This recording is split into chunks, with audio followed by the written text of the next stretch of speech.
నమస్కారం. Day news కి స్వాగతం. నేను మీ మహంతి. ముందుగా నాటి ముఖ్యాంశాలు. పశుసంవర్ధక శాఖ ఆధ్వర్యంలో నిర్వహించిన టెక్ ఏఐ కాంక్లేవ్లో పాల్గొన్న సీఎం చంద్రబాబు ప్రభుత్వ ప్రైవేట్ భాగస్వామ్యంతో ఏ పనైనా సులువుగా చేసుకునే పరిస్థితి ఉందని స్పష్టం.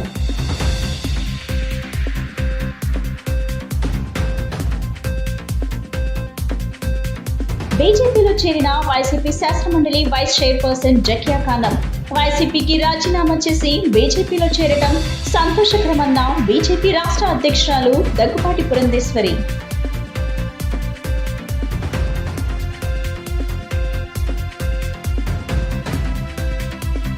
దుర్గమ్మకు అగ్గిపెట్టెలో ఈమిడే పట్టుచీర కానుకగా ఇచ్చిన చేనేత కళాకారుడు విజయ్ కుమార్. అతనిని అభినందించిన ఆలయ ఈవో సీనా నాయక్.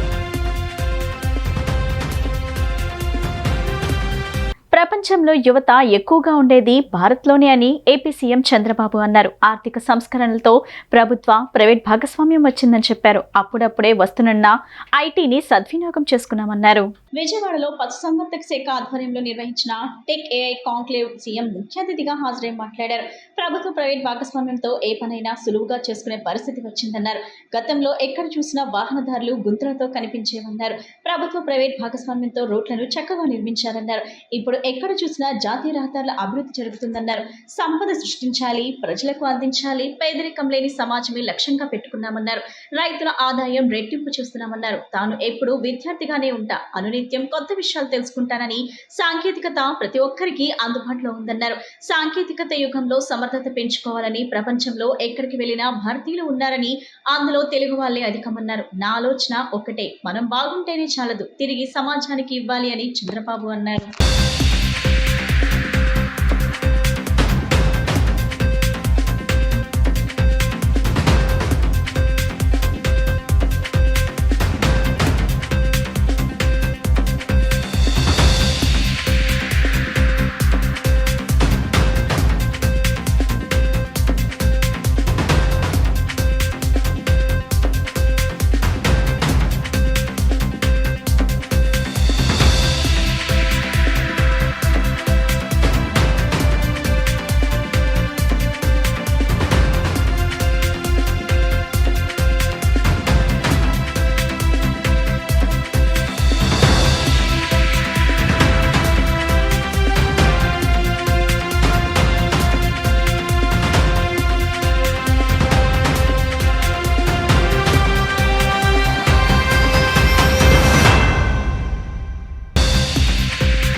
ఇక్కడ ఫస్ట్ టైం డిబేట్ చేయడమే కాకుండా మీ అనుభవాలు అవన్నీ క్రోడీకరించారు.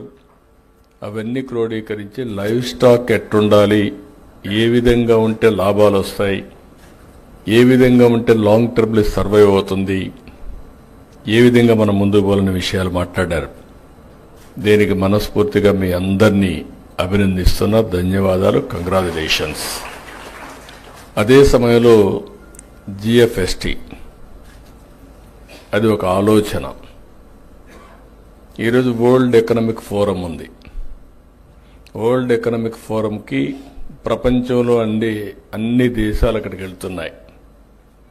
అక్కడికి వెళ్ళినప్పుడు నెట్వర్కింగ్, నాలెడ్జ్ షేరింగ్, అదే సమయంలో ఒకరినొకరు పరిచయాలు చేసుకోవడం కాకుండా ఎంఓయూలు చేసుకోవడం, ఇలాంటి అనేక కార్యక్రమాలు జరుగుతాయి. ఒకసారి అక్కడికి వెళ్తే అన్ని దేశాలు తిరిగే పని ఉండదు. మనం ఎవరిని కావాలంటే వాళ్ళని కలిసి మన బిజినెస్ ఒకసారి రెన్యూ చేసుకొని కొత్త విషయాలు నేర్చుకొని మనం వస్తూ ఉంటాం. అందుకే 95 నుంచి నేను ఎప్పుడూ చెప్తా ఉంటాను, ఒక విద్యార్థిగా నేను ఉంటాను, అనునిత్యం నేర్చుకుంటానని చెప్పాను. అదేవిధంగా ప్రతి సంవత్సరం కూడా వెళ్తాను. ఈ సంవత్సరం కూడా మళ్ళీ వెళ్ళొచ్చాను. దానివల్ల అనేక విషయాల్ని రెన్యూ చేసుకునే అవకాశం వస్తుంది. అయితే ఇక్కడ జిఎఫ్ఎస్టి అనేది మీరు చూస్తే ఈరోజు ఈ పేరే global forum for sustainable transformation. ఇది ఏదో ఒక ఆంధ్రప్రదేశ్కి కన్ఫైన్డ్ కావడం కాదు, ఇది ఒక ప్రూఫ్ ఆఫ్ కాన్సెప్ట్గా ఉండాలి, ఇది ఒక గ్లోబల్ ఫోరమ్గా ఉండాలి. ఈరోజు టెక్నాలజీ మెచ్యూర్ అయింది, దీన్ని ఏ విధంగా ఆలోచించాలో ఆలోచించి ఒక 5-6 సంవత్సరాల కంటే ముందు ఈ ఆర్గనైజేషన్ స్టార్ట్ చేశాం. బీజేపీ నినాదం సబ్కే సాత్ సబ్కా వికాస్ అని, పార్టీలో కులమతాలకు తావులేదని ఏపీ బీజేపీ అధ్యక్షురాలు దగ్గుపాటి పురంధేశ్వరి స్పష్టం చేశారు. ఇది బీజేపీ మూల సిద్ధాంతమని పేర్కొన్నారు ఆమె. శాసనమండలి వైస్ చైర్పర్సన్ పదవికి రాజీనామా చేసి జకియా ఖానం బీజేపీలో చేరటం చాలా సంతోషంగా ఉందన్నారు. మైనార్టీలకు బీజేపీపై ఉన్న ప్రేమ, విశ్వాసం జకియా ఖానం చేరికతో మరోసారి రుజువైందన్నారు. జకియా ఖానంను మనస్ఫూర్తిగా బీజేపీలోకి ఆహ్వానిస్తున్నామన్నారు. వైసీపీకి శాసనమండలి వైస్ చైర్పర్సన్ పదవికి రాజీనామా చేసిన జకియా ఖానం బీజేపీలో చేరారు. రాజీనామా అనంతరం ఆమె విజయవాడలోని బీజేపీ రాష్ట్ర కార్యాలయానికి వచ్చారు. ఆమెకు బీజేపీ రాష్ట్ర అధ్యక్షురాలు పురంధేశ్వరి కాషాయ కండువా కప్పి పార్టీలోకి ఆహ్వానించారు. ఈ సందర్భంగా పురంధేశ్వరి మాట్లాడుతూ మైనార్టీలకు బీజేపీలో మంచి స్థానం ఉంటుందని, కుల మతాలకు అతీతంగా పేదలకు సంక్షేమ ఫలాలు అందించడమే బీజేపీ లక్ష్యమన్న పురంధేశ్వరి ఆ దిశగానే దేశానికి బీజేపీ సుపరిపాలన అందిస్తుందని చెప్పుకొచ్చారు. పాకిస్తాన్ కవ్వింపు చర్యలకు దిగితే భారత్ గట్టిగానే బుద్ధి చెప్పిందన్నారు. ప్రధాని నరేంద్ర మోడీ దృఢమైన నిర్ణయం తీసుకున్నారని కొనియాడారు. 2014 ముందు కళ్ళు మూసుకునే పరిస్థితి ఉండేదని, 2014 తర్వాత పరిస్థితులు మారాయన్నారు. ప్రధాని నరేంద్ర మోడీ తీసుకునే నిర్ణయాలతో ప్రత్యర్థులు హడలిపోయారని చెప్పారు ఆమె. ఉగ్ర స్థావరాలను టార్గెట్ చేసి దాడులు చేసిన భారత్ సైన్యం సామర్థ్యం అద్భుతమని పురంధేశ్వరి కొనియాడారు. మన యుద్ధం ఉగ్రవాదులపై అనే సందేశం ప్రధాని ప్రపంచానికి తెలియజేశారన్నారు. పాకిస్తాన్ ఉగ్రవాదులకు తర్ఫీదిస్తుందని, అందుకే మన యుద్ధం పాకిస్తాన్ పౌరుల మీద కాకుండా ఉగ్రవాదులపై యుద్ధం చేశామన్నారు. బలమైన నాయకత్వం, సత్తా ఉన్న నాయకుడు ప్రధాని నరేంద్ర మోడీ అని ప్రశంసించారు ఆమె. అటువంటి నాయకత్వాన్ని ప్రధాని మోడీ రూపంలో బీజేపీ ఈ రోజు దేశానికి అందించిందని పురంధేశ్వర్ చెప్పుకొచ్చారు. మంత్రి సత్యకుమార్ యాదవ్ మాట్లాడుతూ జకియా ఖానం కుటుంబం ఎన్నో ఏళ్లుగా రాజకీయాల్లో ఉంటుందన్నారు. జకియా ఖానం బీజేపీలో చేరటం సంతోషకరమన్నారు. జకియా ఖానం మాట్లాడుతూ ప్రధాని మోడీ అందరికీ సమాన హక్కులు అమలు చేస్తున్నారని తెలిపారు. ముస్లిం మహిళలకు భరోసా ఇచ్చిన ఏకైక ప్రధాని మోడీయే అని పేర్కొన్నారు. ముస్లిం మైనార్టీల నుంచి మంచి సందేశం ఇచ్చేందుకే పార్టీలో చేరినట్లు చెప్పారు. సోదరిమణి జాకియా గారు, వారి భర్త గారు ఇంతకు ముందు ఆయన మార్కెట్ చైర్మన్ గా కూడా ఉన్నారు. రాయచోట్లో జిల్లా పరిషత్ చైర్మన్ గా ఉన్నారు. ఇప్పుడు వారు లేరు, పరంపదించారు. అయితే వారి పరంపదించిన తర్వాత జాకియా గారు వైఎస్ఆర్సీపీలో వెళ్ళినటువంటి సందర్భంలో వారికి మండల లెజిస్లేటివ్ కౌన్సిల్లో వారికి సీట్ ఇవ్వటం మాత్రమే కాకుండా తర్వాత చైర్మన్ చేశారు. కానీ ఇవాళ భారతీయ జనతా పార్టీ ఏ రకమైనటువంటి, ఇందాక చెప్పాను, ఒక బలమైనటువంటి నాయకత్వాన్ని దేశానికి అందిస్తూ, దేశాన్ని ప్రగతి పదంలో నడిపిస్తూ, అవినీతి అనేటువంటి పదానికి తావు లేకుండా, ఇందాక చెప్పినట్లుగా మేక్ ఇన్ ఇండియా అనేటువంటి అద్భుతమైనటువంటి కార్యక్రమాలు ప్రతి ఒక్కరికి సంక్షేమాన్ని అందిస్తున్నటువంటి సందర్భంలో ఆ యొక్క మనోభావాన్ని గుర్తించి ఇవాళ జాకియా గారు భారతీయ జనతా పార్టీలో చేరుతున్నటువంటి సందర్భంలో వారిని నేను హృదయపూర్వకంగా పార్టీలోకి ఆహ్వానిస్తూ వారికి నా శుభాకాంక్షలు తెలియజేస్తూ భారతీయ జనతా పార్టీని మైనారిటీల్లోకి తీసుకువెళ్ళడానికి, అదేవిధంగా భారతీయ జనతా పార్టీ బలోపేతానికి వారు శక్తివంచన లేకుండా కృషి చేస్తారు అని చెప్పి విశ్వసిస్తూ మరి ఒక్కసారి వారిని ఆహ్వానిస్తూ సెలవు తీసుకుంటున్నాను. నమస్కారం. జై హింద్. భారతీయ జనతా పార్టీ సిద్ధాంతం పట్ల నమ్మకంతో, నరేంద్ర మోడీ గారి సమర్థ నాయకత్వం పట్ల విశ్వాసంతో బీజేపీ కుటుంబంలోకి చేరుతున్న సోదరి శాసనమండలి ఉపాధ్యక్షురాలు శ్రీమతి మయానా జకియా ఖానం గారిని పార్టీలోకి సాదరంగా ఆహ్వానిస్తున్నాను. వారు భారతీయ జనతా పార్టీలోకి చేరడం వల్ల ఇవాళ దేశంలో మైనారిటీల పట్ల నరేంద్ర మోడీ గారి ప్రభుత్వం అవలంబిస్తున్న విధానాలు ఏ విధంగా అనే విషయాన్ని సమాజానికి అర్థమవుతుంది. ఈరోజు భారతీయ జనతా పార్టీలో నేను గౌరవప్రదంగా కలవడం జరిగింది. పార్టీలో ఆహ్వానించినందుకు మన రాష్ట్ర అధ్యక్షురాలు గౌరవనీయులు పురంధేశ్వరి మేడం గారికి, మన రాష్ట్ర మంత్రివర్యులు మంత్రి సత్యకుమార్ గారికి నేను మనస్ఫూర్తిగా ధన్యవాదాలు తెలుపుకుంటున్నాను. ముస్లిం మైనార్టీల విషయంలో, మహిళల విషయంలో, సాధికార విషయంలో, సంక్షేమ పథకాల విషయంలో అన్నింటిలో కూడా మైనార్టీలకు కూడా దగ్గరగా ఉండి వాళ్ళకు చేరేందుకు అన్ని విధాలుగా కృషి చేస్తూ ఒక దేశానికి తండ్రిలాగా మన గౌరవ ప్రధానమంత్రి గారు అందరికీ సమానంగా అన్ని కుల మతాలకు అతీతంగా సంక్షేమ పథకాలు ఇవ్వడమే కాక మైనార్టీ మహిళలకు కూడా పెద్దపీట రాజకీయాల్లో వేయాలని ఒక మంచి ఉద్దేశంతో ఆయన దేశాన్ని ముందుకు తీసుకువెళ్తున్నారు. అందుకోసము మైనార్టీలకు మంచి మెసేజ్ ఇవ్వాలి. మైనార్టీలు కూడా భారతీయ జనతా పార్టీలో ఉండాలి. ఉంటేనే మైనార్టీ సామాజిక వర్గానికి కూడా సమాజానికి మంచి మెసేజ్ ఉంటుంది అనే ఒక మంచి సంకల్పంతో నేను ఈరోజు భారతీయ జనతా పార్టీలో చేరడం జరిగింది. ఇంద్రకీలాద్రి దేవస్థానం నందు కనకదుర్గమ్మకు ఓ చేనేత కార్మికుడు అగ్గిపెట్టెలో పట్టుచీరను సమర్పించారు. అగ్గిపెట్టెలో ఈమెడే పట్టుచీర తయారు చేసి అమ్మవారికి అందించడం జరిగిందని చేనేత కళాకారుడు నల్లా విజయ్ కుమార్ తెలియజేశారు. ఈ సందర్భంగా ఆలయ నిర్వాహకులు ఆ కళాకారుడిని సత్కరించి అమ్మవారి చిత్రపటాన్ని అందజేశారు. విజయవాడ కనకదుర్గమ్మకు చేనేత కళాకారుడు నల్లా విజయ్ కుమార్ అగ్గిపెట్టెలో ఈమెడే పట్టుచీర తయారు చేసి దుర్గమ్మకు సమర్పించాడు. తెలంగాణ రాష్ట్రం సిరిసిల్ల వాస్తవ్యుడైన చేనేత కళాకారుడు నల్లా విజయ్ కుమార్ వారి తండ్రి నల్ల పరంధాములు వారసత్వానికి పునికి పుచ్చుకొని చేనేత కళారంగంలో ఆరితెగిన వాడయ్యాడు. రకరకాల చీరలు తయారు చేయగల నైపుణ్యం కలిగిన కళాకారుడు. ఈ చేనేత కుటుంబం ప్రతి 2 నెలలకొకసారి వారి ఇంటి ఇలవేల్పైన కనకదుర్గ అమ్మవారు ఆశీర్వచనం కోసం రావడం ఆనవాయితీ. ఈ సందర్భంగా అగ్గిపెట్టెలో ఈమెడే పట్టు చీర తయారు చేసి అమ్మవారికి అందించడం జరిగింది. చీర బరువు 100 గ్రాములు. దీని పొడవు 5.5 మీటర్లు మరియు వెడల్పు 48 ఇంచులు. దీనిని పూర్తిగా పట్టు దారాలతో మరియు గోల్డ్ జరీ వాడటం జరిగిందని, దీనిని తయారు చేయడానికి సమయం సుమారుగా 5 రోజులు పట్టిందని నల్లా విజయ్ కుమార్ తెలిపారు. ఈ సందర్భంగా ఆలయ కార్యనిర్వహణాధికారి వికే సీనా నాయక్ వీరిని అభినందించి అమ్మవారి ప్రసాదములను అందజేశారు.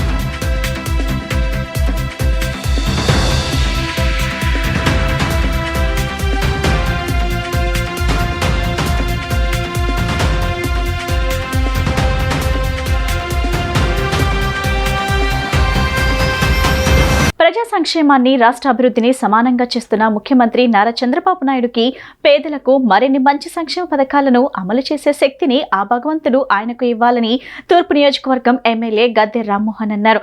పేదల సంక్షేమానికి ముఖ్యమంత్రి నారా చంద్రబాబు నాయుడు చిత్తశుద్ధితో పనిచేస్తున్నారని కొనియాడారు. తూర్పు నియోజకవర్గ పరిధిలోని 11వ డివిజన్ రైతు బజార్ దగ్గర నియోజకవర్గంలోని 30 మందికి 38 లక్షల విలువైన ముఖ్యమంత్రి సహాయ నిధి చెక్కులు, ఎల్ఓసి పత్రాల పంపిణీ కార్యక్రమం జరిగింది. తూర్పు నియోజకవర్గం ఎమ్మెల్యే గద్దె రామ్మోహన్ పాల్గొని లబ్ధిదారులకు స్వయంగా సీఎంఆర్ఎఫ్ చెక్కులు, ఎల్ఓసి పత్రాలను అందజేశారు.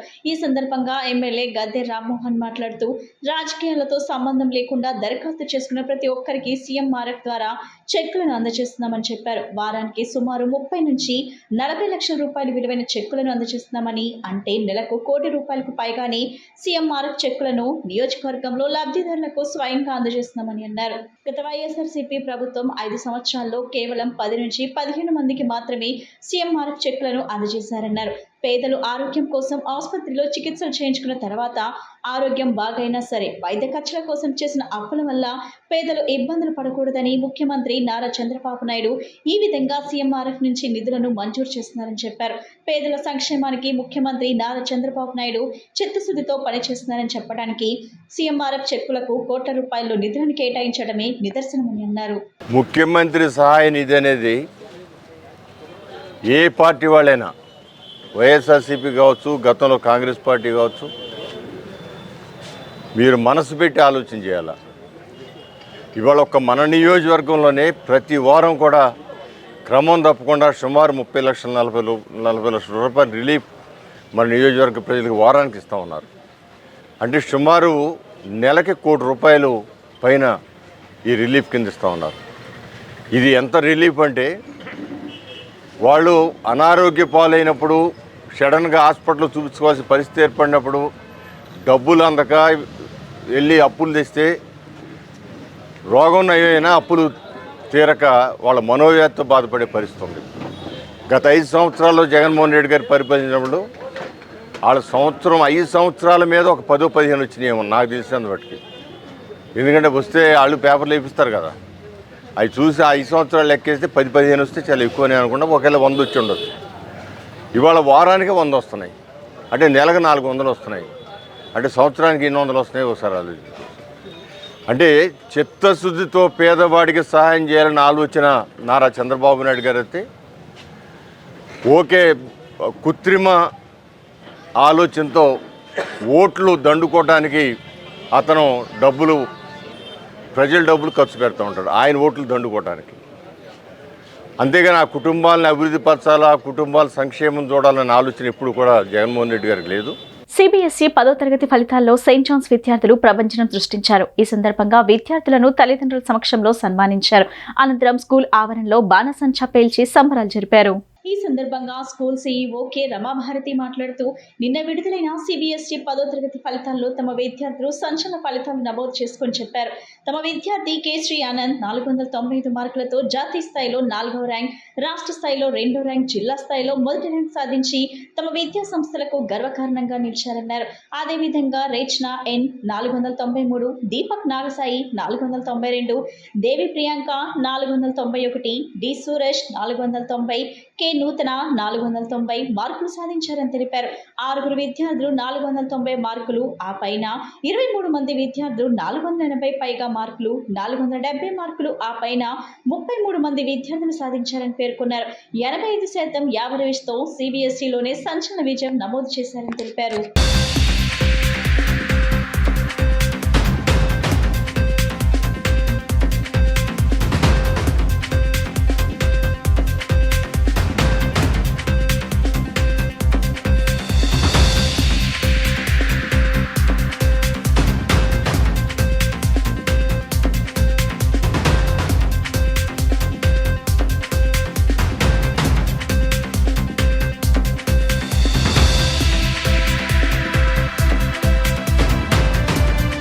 Representing St. John's English Medium High School, a school with 40 years legacy, which was established by the founders Dr. T. Sudarshanamma and T.S. Tyagaraju Sahayam.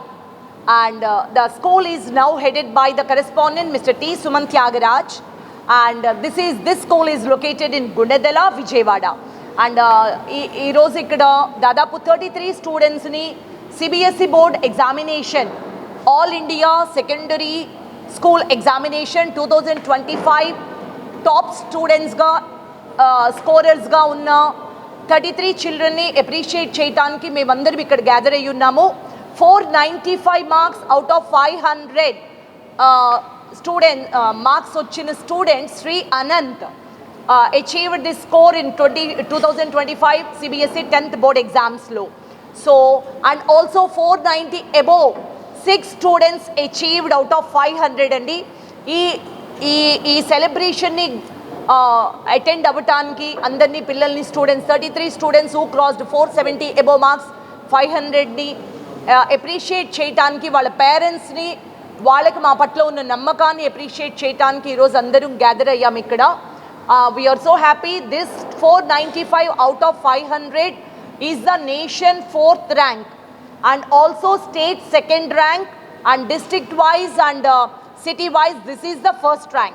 Sri Anant of St. John's English Medium High School, Gunadala, Vijayawada has achieved 495 out of 500, and also 6 students achieved above 490 and out of 500, and 22 students achieved 480 above marks out of 500, and 33 students achieved 470 marks out of 500, and school average is the top, it is 85 average, and this is the best ever record in CBSE board examination for any school. Thank you very much for being here. నైరుతి రుతుపవనాలు వేగంగా కదులుతున్నాయి. ఈ ఏడాది ముందుగానే కేరళను తాకనున్నాయి. మంగళవారం సాయంత్రానికి దక్షిణ అండమాన్ సముద్రం, నికోబార్ దీవులు, ఆగ్నేయ బంగాళాఖాతంలో నైరుతి రుతుపవనాలు ప్రవేశిస్తాయని వాతావరణ శాఖ ప్రకటించింది. ఆ తర్వాత 4 నుంచి 5 రోజుల్లో దక్షిణ అరేబియా సముద్రం, దక్షిణ మధ్య బంగాళాఖాతం, అండమాన్లో అన్ని ప్రాంతాలకు విస్తరించనున్నాయని తెలిపింది. ప్రస్తుతం అండమాన్ నికోబార్ దీవుల్లో వర్షాలు కురుస్తున్నాయని, రానున్న 24 గంటల్లో అక్కడ భారీ వర్షం నుంచి అతి భారీ వర్షాలు కురుస్తాయని వాతావరణ శాఖ తెలిపింది. అండమాన్లోకి ప్రవేశించిన తర్వాత నైరుతి రుతుపవనాలు క్రమంగా ముందుకు కదిలి కేరళను తాకుతాయి. ఇందుకు కనీసం 2 వారాల సమయం పడుతుందని పేర్కొంది. ఈ నెల 27 నాటికి రుతుపవనాలు కేరళను తాకవచ్చునని అంచనా వేసింది. గత ఏడాదితో పోలిస్తే ఈసారి 3 రోజులు ముందుగా రుతుపవనాలు కేరళను తాకనున్నట్లు వాతావరణ శాఖ అధికారులు చెబుతున్నారు. మరోవైపు తెలుగు రాష్ట్రాల్లో భిన్న వాతావరణం కొనసాగుతుంది. ఒకవైపు ఎండలు, మరోవైపు అకాల వర్షాలతో ప్రజలను ఇబ్బందులు పెడుతున్నాయి. సోమవారం ఏపీలో 40 నుంచి 42 డిగ్రీల మధ్య గరిష్ట ఉష్ణోగ్రతలు నమోదయ్యాయి.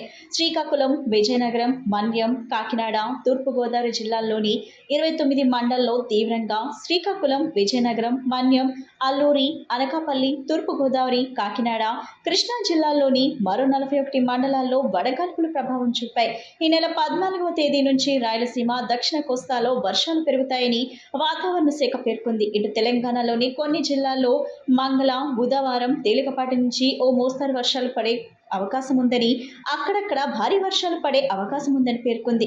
తెలంగాణ రాష్ట్రంలో రానున్న 2 రోజులు తేలికపాటి వర్షాలు కురిసే అవకాశం ఉన్నట్లు వాతావరణ శాఖ తెలిపింది. దక్షిణ ప్రాంత జిల్లాల్లో తేలికపాటి వర్షాలు, కొన్ని చోట్ల మోస్తరు వర్షాలు కురిసే అవకాశం ఉందని తెలిపింది. మరాఠ్వాడ నుంచి అంతర్గత కర్ణాటక, తమిళనాడు మీదుగా గల్ఫ్ ఆఫ్ మన్నార్ వరకు కొనసాగిన ఉపరితల ద్రోణి బలహీనపడింది. కాగా సోమవారం ఖమ్మంలో అత్యధికంగా 41 డిగ్రీల సెల్సియస్ గరిష్ట ఉష్ణోగ్రత నమోదైంది. కనిష్ట ఉష్ణోగ్రత మెదక్లో 25.3 డిగ్రీల సెల్సియస్ గా రికార్డైంది. రానున్న 2 రోజుల్లో రాష్ట్రంలో ఉష్ణోగ్రతలు మరింత పెరిగే అవకాశం ఉందని వాతావరణ శాఖ తెలిపింది.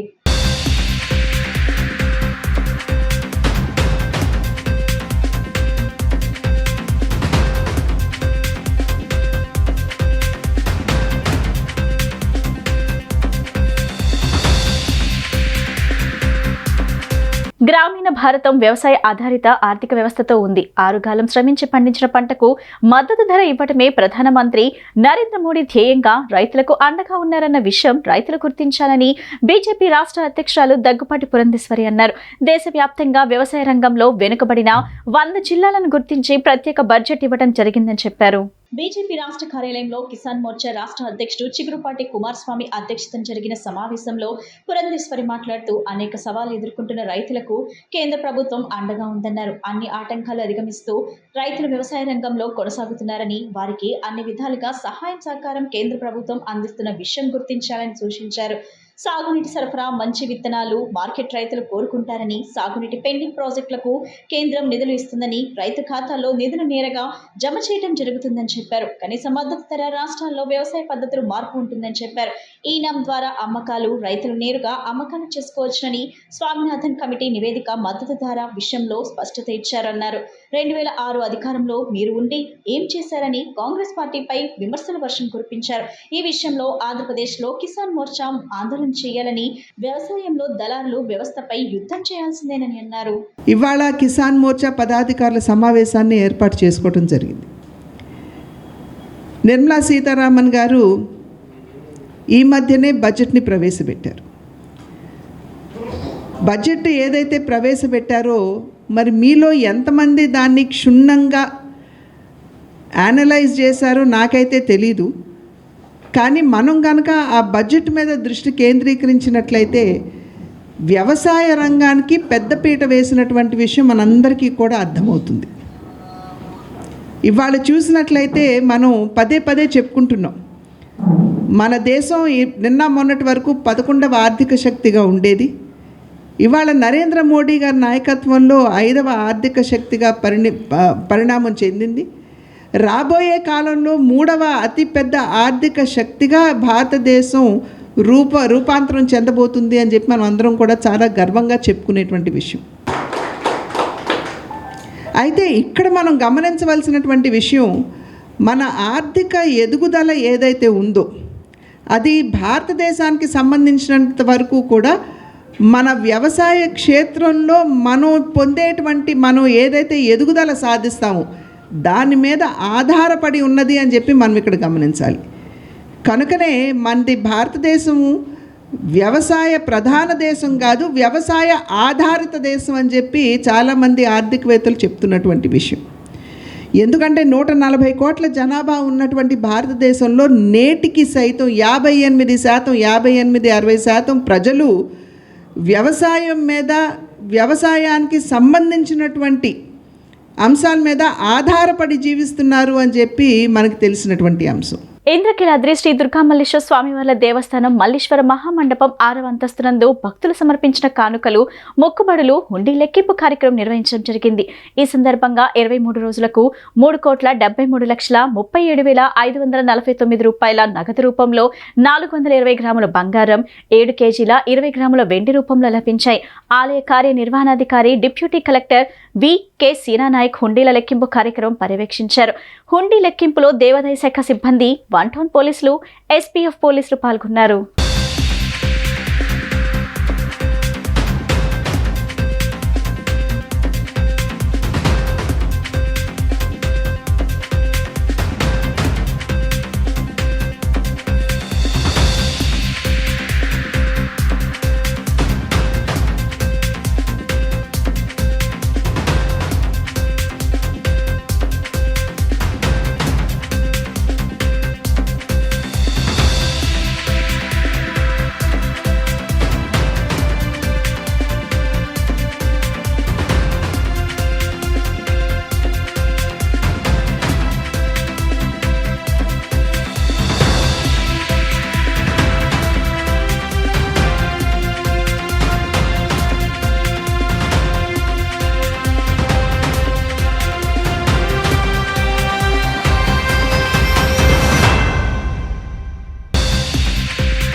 విద్యారంగంలో సముచిత మార్పులు, ఉపాధ్యాయులకు రావాల్సిన ఆర్థిక బకాయిలు ప్రధాన డిమాండ్లుగా ధర్నా తలపెట్టామని ఆంధ్రప్రదేశ్ టీచర్స్ ఫెడరేషన్ ప్రధాన కార్యదర్శి భానుమూర్తి స్పష్టం చేశారు.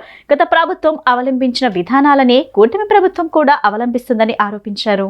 ఆంధ్రప్రదేశ్ టీచర్స్ ఫెడరేషన్ ఆధ్వర్యంలో బుధవారం ధర్నా చౌక్లో ధర్నా జరిగింది. ఈ కార్యక్రమంలో 26 జిల్లాల నుండి ఏపీటీఎఫ్ ప్రతినిధులు, ఉపాధ్యాయులు పెద్ద సంఖ్యలో హాజరయ్యారు. ఈ సందర్భంగా ఫెడరేషన్ ప్రధాన కార్యదర్శి భానుమూర్తి మాట్లాడుతూ, గత వైసీపీ ప్రభుత్వం అనుసరించిన ప్రజా వ్యతిరేక విధానాలను ఈ ప్రభుత్వం కూడా అనుసరిస్తుందన్నారు. 117 జీవోను రద్దు చేస్తామని చెప్పి ఇంతవరకు అమలు చేయలేదన్నారు. గత ప్రభుత్వం 3-4 తరగతులను హైస్కూల్లో విలీనం చేసిందని, ఈ ప్రభుత్వం 1-2 తరగతులను కూడా హైస్కూల్లో విలీనం చేయటం దుర్మార్గమైన చర్య అన్నారు. గత ప్రభుత్వం తెలుగు మాధ్యమాన్ని పూర్తిగా రద్దు చేసిందని, ఆ విధానాన్ని ఈ ప్రభుత్వం కూడా కొనసాగిస్తుందన్నారు. సిపిఎస్ రద్దు చేస్తామని ఇంతవరకు చేయలేదన్నారు. ప్రభుత్వం తన విధానాలను మార్చుకోకపోతే ఉద్యమాన్ని మరింత ఉధృతం చేస్తామన్నారు. రాష్ట్ర విద్యా వ్యవస్థలో జరగాల్సిన మార్పుల గురించి, డిమాండ్ల పైన, విద్యా వ్యవస్థని బలోపేతం చేసే దిశగా కొన్ని సూచనలు చేస్తూ, అలాగే ఉద్యోగులకు సంబంధించిన పిఆర్సీ కమిటీని అపాయింట్ చేయాలని, ఇంటరిమ్ రిలీఫ్ని రిలీజ్ చేయాలని, అలాగే డిఏలను మంజూరు చేయాలని, దీని మీద ఏదైతే ఏపీటీఎఫ్ రాష్ట్ర నాయకత్వం పిలుపు మేరకు జరుగుతున్న ధర్నా కార్యక్రమానికి ఏపీ ఎన్జిఓస్ అసోసియేషన్ మరియు ఏపీజేఏసీ మా సాలిడారిటీని ఎక్స్టెండ్ చేస్తున్నాం. ఈ సందర్భంగా ప్రభుత్వానికి కూడా తెలియజేస్తున్నాం, ఏ అయితే పిఆర్సీ కమిటీ 2023 జూన్లో పిఆర్సీ ఇంప్లిమెంట్ చేయవలసి ఉంది. మరి 2025 మే వచ్చినా కూడా ఇంతవరకు పిఆర్సీ కమిటీని అపాయింట్ చేయని పరిస్థితి ఉంది. అందువల్ల తక్షణమే పిఆర్సీ కమిటీని అపాయింట్ చేయాలని, ఇంటీరియం రిలీఫ్ని ప్రకటించాలని ఈరోజు ఆంధ్రప్రదేశ్ టీచర్స్ ఫెడరేషన్ ఆధ్వర్యంలో విజయవాడలోని ధర్నా చౌక్ లో ప్రభుత్వం అవలంబిస్తున్న విద్యారంగ వ్యతిరేక విధానాలు, పాఠశాలల పరిరక్షణ, అంతేకాకుండా ఉద్యోగులకు రావాల్సినటువంటి ఆర్థిక బకాయిలు, ఇవి ప్రధానమైన డిమాండ్లుగా మేము ఈ ధర్నా కార్యక్రమాన్ని తలపెట్టడం జరిగింది. ఇప్పటికే రాష్ట్ర వ్యాప్తంగా తాలూకా కేంద్రాలలో ధర్నాలు చేశాము. అలాగే 26 జిల్లాలలో పెద్ద ఎత్తున ఉపాధ్యాయులతో ధర్నా చేశాము. ఈరోజు మాకు ఇక్కడ దానికంటే మించి అధికంగా ఉపాధ్యాయులు వచ్చి ప్రభుత్వం పట్ల తమ నిరసన ఇక్కడ వ్యక్తం చేయడం కోసం ఇక్కడ రావడం జరిగింది. ఏపీ టీచర్స్ ఫెడరేషన్ ఏదైతే 3 దశల పోరాటానికి పిలుపునిచ్చిందో దానిలో భాగంగా ఈ రోజు రాష్ట్ర వ్యాప్తంగా ఉండేటటువంటి అన్ని జిల్లాల కేడర్ కూడా ఇక్కడికి వచ్చి పెద్ద ఎత్తున ఉద్యమం చేయడం అనేది జరిగింది. ప్రధానంగా మా ఉద్యమం గత ప్రభుత్వం ఏదైతే 117 జీవో 117 జీవోను తీసుకొచ్చిందో ఆ జీవోలో 6 రకాలైనటువంటి పాఠశాలను ఏర్పాటు చేయడం జరిగింది. మరి ఆనాటి ప్రతిపక్షంలో ఉండేటటువంటి లోకేష్ గారు కానివ్వండి, టీడీపీ పార్టీ కానివ్వండి, మేము అధికారంలోకి వస్తే 117 జీవోని రద్దు చేస్తామని చెప్పడం జరిగింది. అయితే దానిని మరింత తీవ్రతరం చేసేటటువంటి జీవో నెంబర్ 21 వీళ్ళు తీసుకురావడం జరిగింది. విజయవాడ నగరాన్ని గుంతలు లేని నగరంగా ఉంచాలని విజయవాడ నగరపాలక సంస్థ కమిషనర్ ధ్యాన్ చంద్ర అధికారులకు ఆదేశాలు జారీ చేశారు.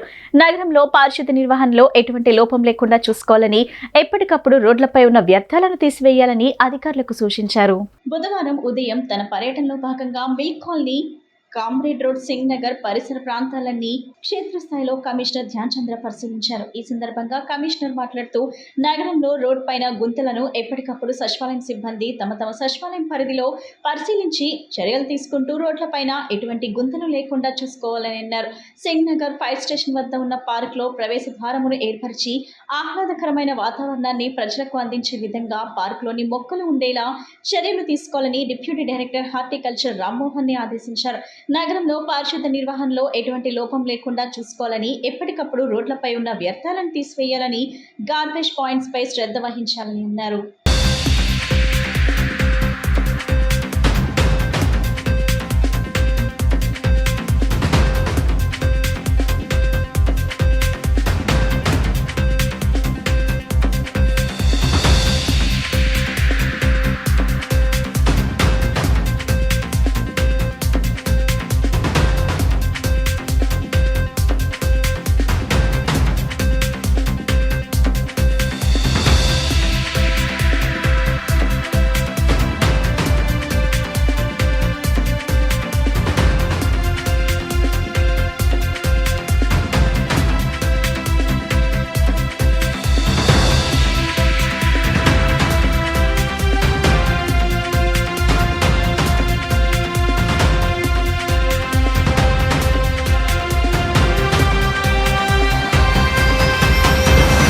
చేతికర్ర ఇచ్చి మూతిపళ్ళు రాలకొట్టించుకున్న చందంగా చంద్రబాబు పాలన సాగిస్తున్నారని వాయిస్ ఫర్ చేంజ్ సంస్థ నిర్వాహకులు అల్లు వెంకటేశ్వర్లు విమర్శించారు.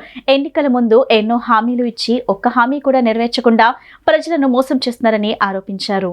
వాయిస్ ఫర్ చేంజ్ సంస్థ ఆధ్వర్యంలో గాంధీనగర్ ప్రెస్ క్లబ్ నందు విలేకరుల సమావేశం జరిగింది.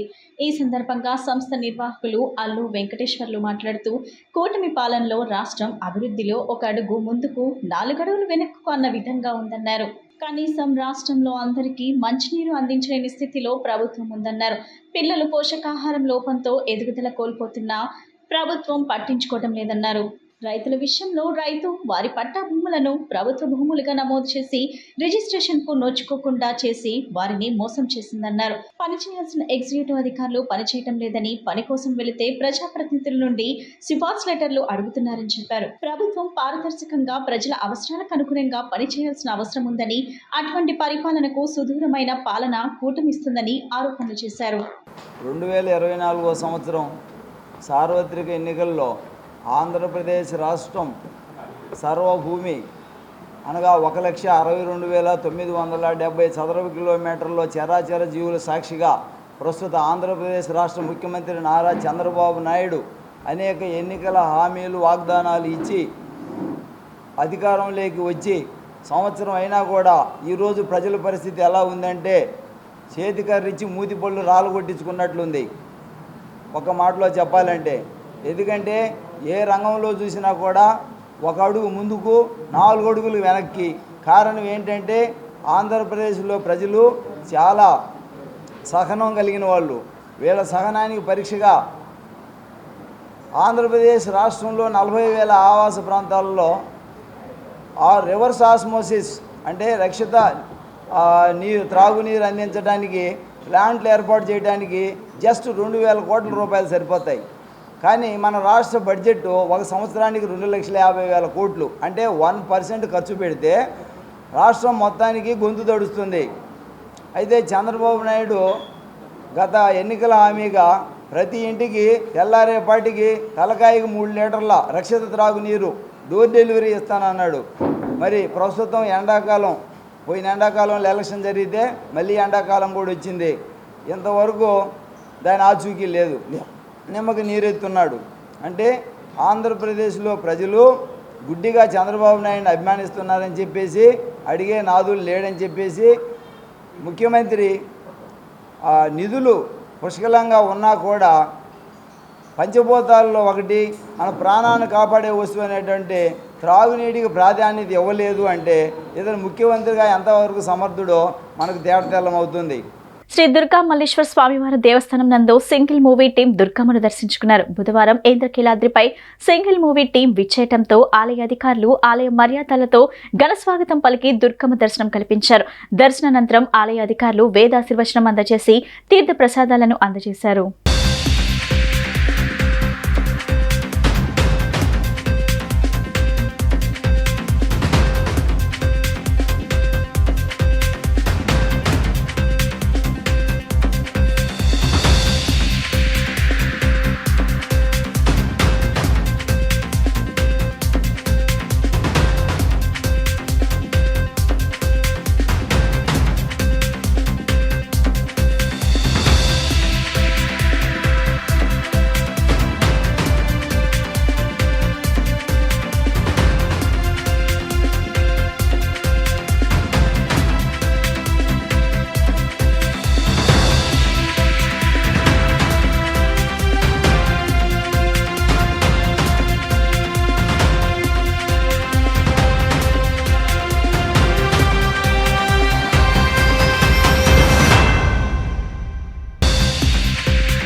వార్తలు ముగించే ముందు ముఖ్యాంశాలు మరోసారి.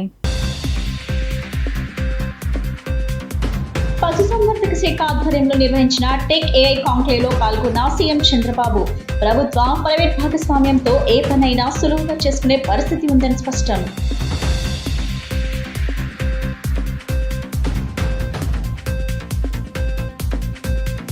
బీజేపీలో చేరిన వైసీపీ శాసనమండలి వైస్ చైర్పర్సన్ జకియా ఖానం వైసీపీకి రాజీనామా చేసి బీజేపీలో చేరడం సంతోషకరమన్న బీజేపీ రాష్ట్ర అధ్యక్షురాలు దగ్గుపాటి పురంధేశ్వరి.